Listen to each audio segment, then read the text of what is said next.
ओम नमः शिवाय। आज हम रसपान करेंगे श्रवण मास के 30वें अध्याय का। ईश्वर ने कहा, हे वत्स, आपसे मैंने जो सावन महीने का महात्म कहा, 100 सालों में भी इस मास का वर्णन नहीं हो सकता।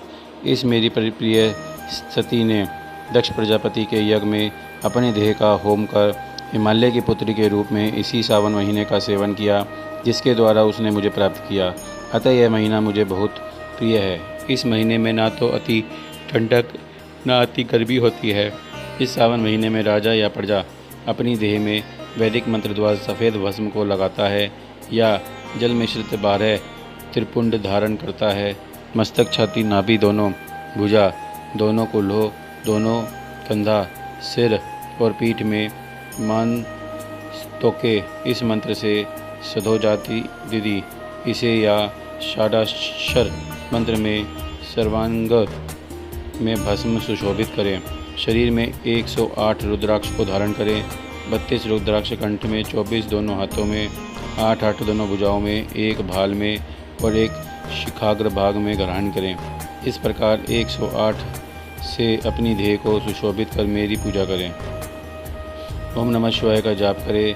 हे विपेंद्र, ऐसा करने मात्र से सावन महीने में वह हम ही हैं, इसमें संदेह नहीं है। सावन महीने को मेरे प्रिय जानकर इस महीने में केशव तथा मेरी पूजा करें। मुझे उसमें कृष्ण जन्माष्टमी अधिक प्रिय है। इसी दिन देवकी के गर्भ से श्री हरि प्रभु हुए। हे विपेंद्र, यह मैंने सावन महीने का लेश मात्र महात्म कहा, और आप क्या सुनेंगे। सनत कुमार ने कहा, हे पार्वतीश, सावन महीने के जिन कर्मों का आपने कहा, वे सब सुनने के समय आनंद रूपी सागर में मगन हो जाने से तथा अधिक हो जाने के कारण सब बातें स्मरण नहीं रही है। हे नाथ, तथ्य रूप में आप कहे, जिससे क्रम से पता चले तथा मैं भक्तिपूर्वक ग्रहण कर सकूं। ईश्वर ने कहा, समाहित हो। शुभ अनुक्रमणिका सुनो। शौनक का पूर्व प्रश्न है, अनंतर सूत्र का उत्तर है। सुनने वालों के गुणों की कथा, आपके प्रश्न तथा सावन मास की निरुक्ति तथा सावन की स्तुति। हे मुने, फिर सविस्तार आपका प्रश्न हुआ। आप द्वारा मेरी स्तुति, नाम निर्वचन आदि सहित हुई। फिर उत्तर क्रम में, जिसमें सब उपदेश्य है, विशिष्ट तरह से आपका प्रश्न, नक्तव्रत, रुद्राभिषेक तथा लक्ष्य पूजन विधान, दीपदान महात्म्य में, रुद्राभिषेक तथा लक्ष्य पूजन विधान, दीपदान महात्म्य में किसी प्रिय चीज़ का छोड़ना, रुद्राभिषेक फल, रुद्राभिषेक का पंचामृत से फल, भूमिशयन तथा मौन व्रत फल धारण, पारण विधि, मासोपवास कथन, सोमाख्यान में लक्ष्य वृत्ति विधि कथन, कोटिलिंग विधान, अनंतोदन व्रत कथन, हविष्यान भोजन, पत्तल का भोजन, पाक, भूषण, सुबह नहाना, दम, शम कथन, स्फटिक आदि में लिंगों की अर्चना, जप पूजन, फल, प्रदक्षिणा, नमस्कार, वेद पारायण, पुरुष सूक्त विधि,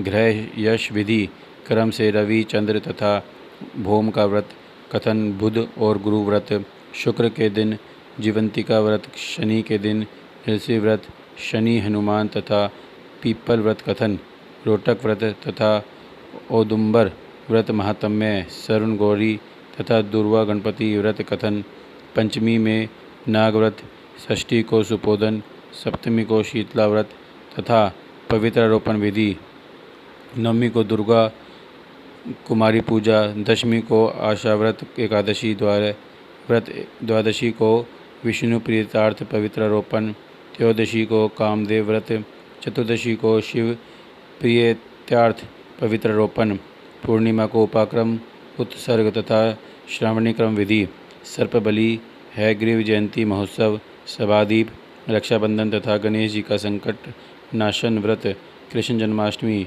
पोला संज्ञक वृषभ व्रत, दर्भ संग्रह, नदियों का रजस्वला समय, सिंह संक्रांति में गोप्रसव होने पर शांति, कर्क सिंह सावन में दान, स्नान युक्त मास महात्म्य, श्रवण कथन, व्यास पूजा, अगस्त ऋषि अर्ध विधि, कर्म तथा व्रतों का फल निर्णय तथा मास महात्म्य श्रवण द्वारा महीने के सब व्रतों का फल भागी होना। हे सनत कुमार, आप अपने मन में इसी क्रम को ग्रहण करें।